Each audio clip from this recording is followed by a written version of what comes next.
Salut les techers, j'espère que vous allez bien. Moi c'est Alex de la chaîne Alex Tech et aujourd'hui on se retrouve pour une toute nouvelle vidéo pour faire l'unboxing du Huawei P30.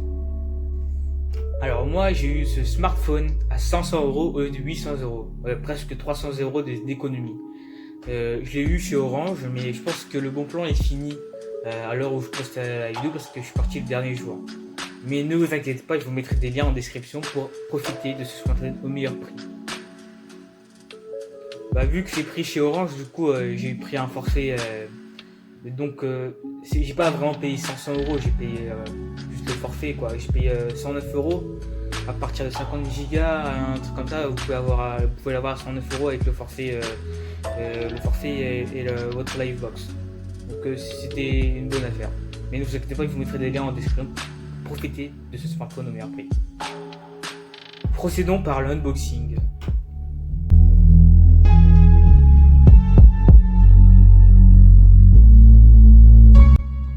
Alors je vais enlever le petit film transparent.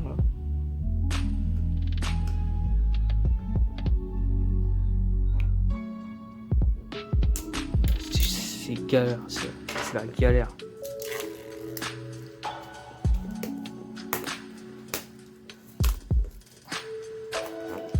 Putain, je galère à juste ouvrir une boîte.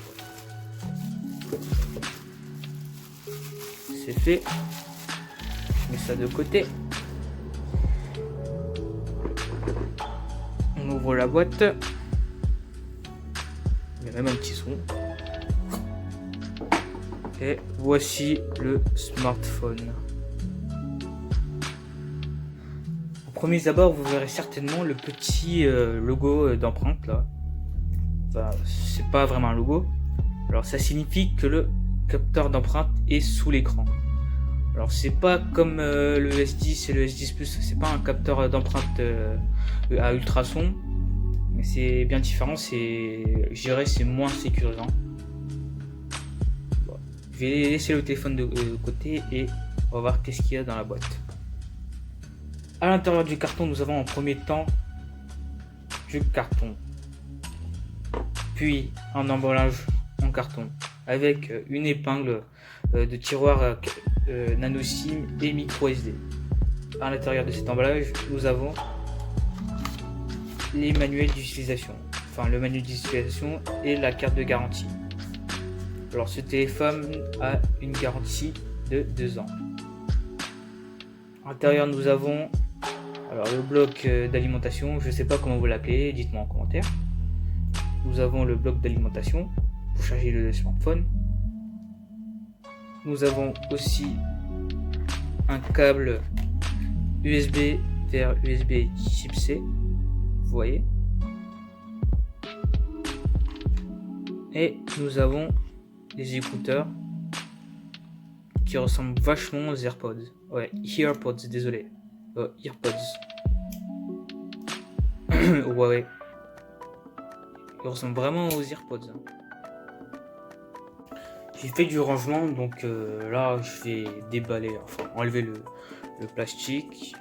Et puis après, juste après, je vais énoncer ses caractéristiques.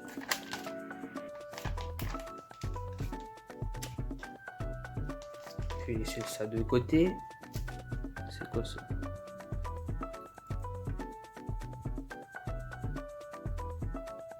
Je vais enlever ce petit film de côté. Et voici le smartphone. Franchement, il a un design classe.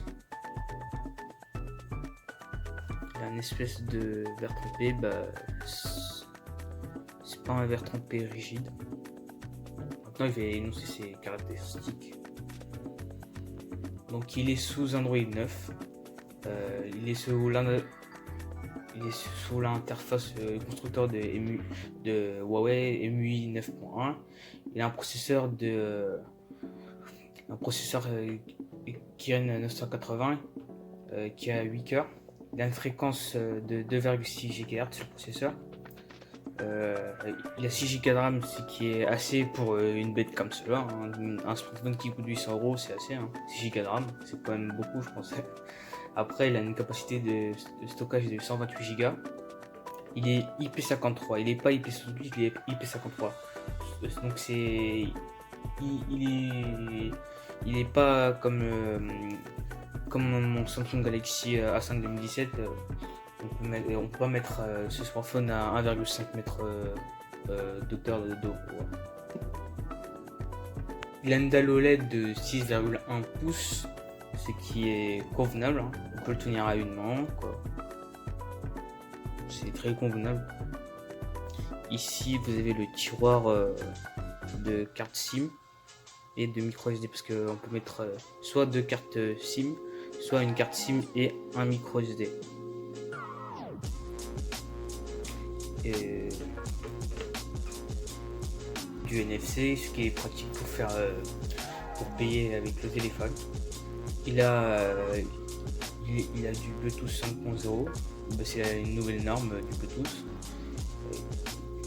On peut charger ce téléphone avec un USB type C, avec un chargeur USB type C, ce qui est normal en 2019, car quasiment tous les smartphones maintenant ils sont équipés de chargeurs de connectique USB type C. Donc on va parler de ces capteurs, de ces appareils photo. Il a un capteur photo à l'avant de 32 mégapixels si je ne me trompe pas. À l'arrière il a trois objectifs photo, c'est un de moins que le Huawei P30 Pro. Alors il a le premier objectif normal de 40 mégapixels. Ensuite il a un objectif de 16 mégapixels et qui sert de grand angle, et un téléobjectif de 8 mégapixels. Franchement il est beau. C'est un noir, une espèce de noir mat en vert. Franchement il est classe. Et il y a une batterie de 3650 mAh, ce qui est bon pour un smartphone. Maintenant je vais configurer le smartphone et je vais revenir un peu plus tard.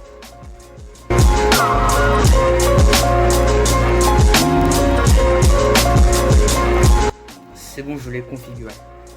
Alors premier point positif, c'est que ce smartphone peut le tenir à une main, quoi. C'est pas comme les grands écrans.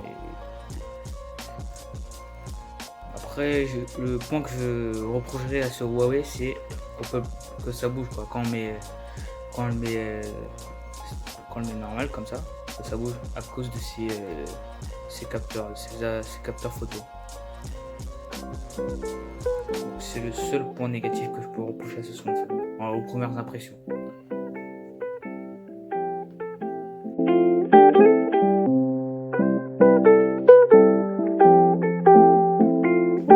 Maintenant, je vais vous dire pourquoi il faut acheter ce smartphone ou le Huawei P30 Pro.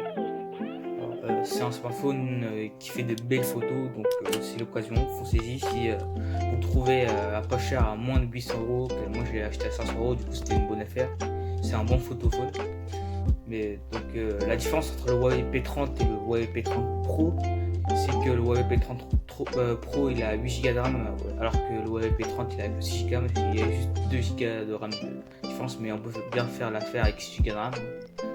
Et il y a alors, le Huawei P30 Pro, il a 4 capteurs photo, dont une c'est un capteur TOF, c'est un capteur qui permet de modéliser en 3D, ce qui est plus pratique. Ce capteur TOF permet d'approfondir le champ de l'effet bokeh. En tout cas, il a plus de précision grâce à ce capteur TOF, et on l'a pas sur le Huawei P30, alors qu'on l'a sur le Huawei P30 Pro. Et le Huawei P30 Pro il coûte quand même 1000 €, alors que ça, le Huawei P30 il coûte 800 €. Mais vous pouvez trouver moins cher sur des sites. Et le Huawei P30 Pro, si je ne me trompe pas, il a un écran de 6,4 pouces avec un écran et un modem. C'est la seule différence. Donc c'est un plus grand écran et il est un peu imposant. Et il fait des bonnes photos. Il est meilleur que le Huawei P30. Et que ça qui change. C'est la fin de la vidéo, j'espère que vous l'avez aimé.